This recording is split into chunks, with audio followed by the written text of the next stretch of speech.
Dread the DMV? Let's skip the line. Welcome to This Explainer. Today, we're going to master something we all have to do, but nobody really wants to deal with: renewing your Oregon vehicle registration through the mail. If you want to get this done right the very first time without the headache, you're in the exact right place. I mean, seriously, dreading those DMV lines and the crazy maze of paperwork? It's a total universal pain point, right? The confusing forms, those mystery fees, the constant fear that one tiny missed signature is going to send the whole application bouncing right back to your mailbox. We completely get that frustration. But here's the good news. I'm going to give you a clear, step-by-step solution right here. By the time we're done, you'll know exactly how to pull off a flawless mail-in renewal, saving you time, stress, and most importantly, a trip to the local office. All right, here is our roadmap for today. We'll cover the mail-in advantage, prep work with your documents and the DEQ, filling out Form 268, calculating those renewal fees, packaging and mailing, and finally, timelines and tips. Let's jump in. Section 1, the mail-in advantage. Why choose the mail? In this digital age, why intentionally skip the online portal and willingly enter the postal system? Well, while online is super fast for standard stuff, the mail-in option is literally an absolute necessity for specific groups. Take active duty military, for instance. If you're an Oregon resident stationed out of state, you actually use the mail to claim specific domicile exceptions. Commercial carriers, they often have to use the mail because of heavy vehicle regulations. But here's a really fascinating little constraint. Oregon's online system has a strict 165-day window. Basically, you can only renew online starting 90 days before your expiration date and up to 75 days after. That's it. If you miss that window, you are totally locked out of the digital portal. So in those cases, the mail-in option becomes your absolute lifeline. Okay, Section 2, Prep. Documents and DEQ. Get ready before you ink. So the absolute most crucial thing to do before even touching that renewal form is clearing your DEQ. That's the Department of Environmental Quality emissions test. Now wait, this doesn't apply to everyone. It's specifically required if you live within the Portland Metropolitan Service District or the Rogue Valley down in Jackson County. Look at your official renewal notice. If it has a yes in the DEQ box, your car has to pass this test before the DMV will even glance at your paperwork. You'll need either a certificate of compliance from passing it or a completed declaration of exemption if your vehicle qualifies to skip it. Okay, once that emissions hurdle is cleared, let's put together your pre-desk checklist. Think of this like prepping your ingredients before cooking. You want these physically on your desk so everything goes smoothly. First, your official renewal notice. Or, if you lost it, which happens to the best of us, don't panic. You just need a blank application for registration, which is Form 735268. You'll also need that DEQ certificate or exemption we just talked about. And finally, grab your current auto insurance policy number. You can usually just pull this up right on your phone's insurance app or grab the card from your glove box. You don't necessarily have to mail in the physical proof, but you absolutely have to certify that you have it. All right, desk is prepped. On to Section 3, filling out Form 268. Let's avoid those common pitfalls. Now, this form seems straightforward, but man, is it loaded with tiny administrative traps. Let's walk through the exact fields that trip people up. The biggest offender, mixing up lines 4 and 5. Line 4 is your mailing address. This is exactly where the DMV is going to send your stickers and documents. Line 5 is your physical residence address. If those are different for you, be incredibly careful not to swap them. Another huge trap is line 11. This is where you legally swear you meet financial responsibility laws by writing down your insurance company and policy number. You literally have to sign this or they'll reject it. And one more, small but absolutely vital detail: always use blue or black ink. Serially, do not let a purple gel pen be the reason your registration gets bounced back to you. This part right here perfectly illustrates the bottom section of that form. See, this isn't just for standard passenger cars. That top box, that covers commercial vehicle certifications, where drivers have to certify their federal drug and alcohol testing compliance.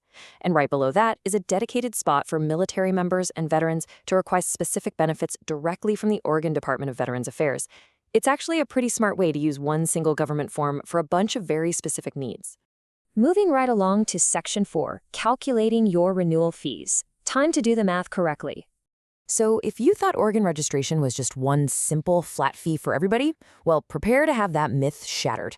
Take a look at this number, $136.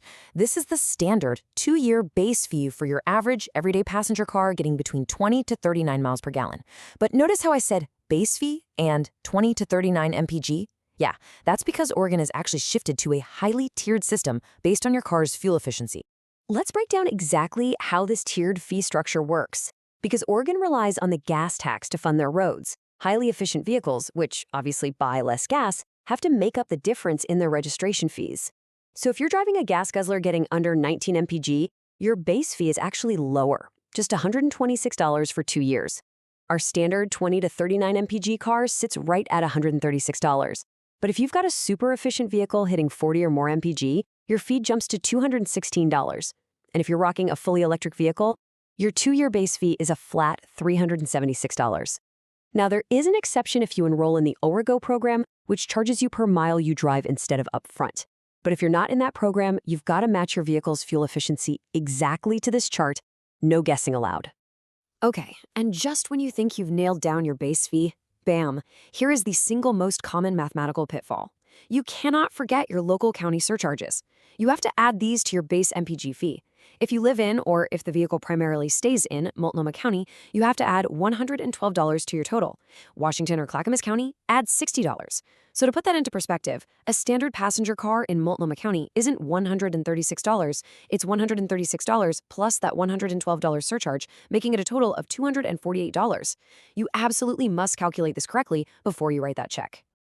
All right, Section 5, Packaging and Mailing. Let's seal the deal. You've done the math, so let's move from the desk to the mailbox.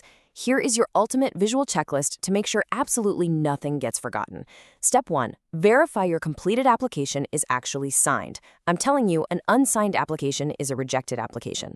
Step 2, attach your DEQ certificate or exemption form if that applies to your area. Step 3, write your check or money order payable simply to DMV. Double check that the amount perfectly matches that combined base fee and county surcharge we just figured out. And step 4, mail the whole packet to the DMV at 1905 Lana Avenue Northeast, Salem, Oregon 97314. Oh, and a quick pro tip, definitely consider using a tracked mailing option like certified mail. It gives you total peace of mind because you'll know exactly when the state receives it. And finally, Section 6, Timelines and Final Tips. Let's make sure we avoid any costly delays. I really want to highlight this part because it is absolutely crucial. If you make a mistake, like say you forget a signature, or you miscalculate that county fee, or forget your DEQ certificate, mail-in errors cause a massive 6 to 7 week processing delay.